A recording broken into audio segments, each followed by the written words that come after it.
Mga kapaglaom, update ta karon sa ikan sa atong pag-transfer din sa atong bagong puloy-anan.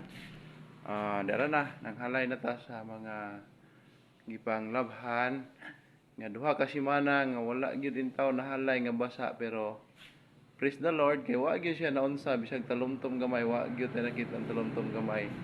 So ato na siya giplasta dai no. Ato na siya gipanghalay dinhi. Oh. So, gipanghalay na nato siya kay aron ugma ato nang gipanghalay. Gipangbitay na nato dinhi kay ugma mauga na gyud ni siya og nanatay masuot. Og to sa mga bata. Okay. Halay na nato na siya. Mauga na ni siya kay pagkataon-taon mulakaw dayon ta. Okay, natin ni no. So,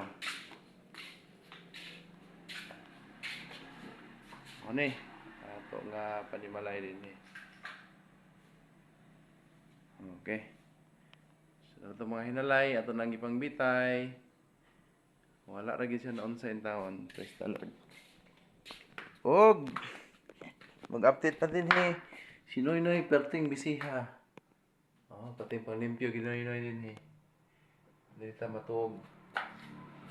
Okay? So, next, ma-update lang ta. Kita taon mangulit na punta. Din ikan din sa atong sala. Dire sa sala. Ano na? Kasara na diha, nya koralon. Koralon na siya sa mga kaigsuonan. Dara. Pero kawayan lang ilang ikoral para nga di lang makagawa si river. Okay, dara mga sakyanan ngagi. Ana. Okay.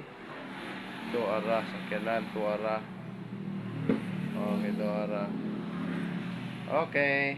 So pwede ta maninda din o quick.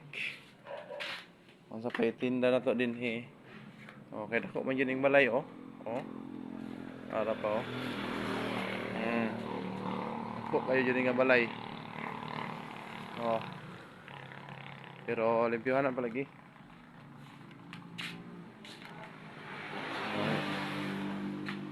Sulusot ta kay mabalik ta og trabaho din sa mga trabaho. God bless. Thank you. God bless.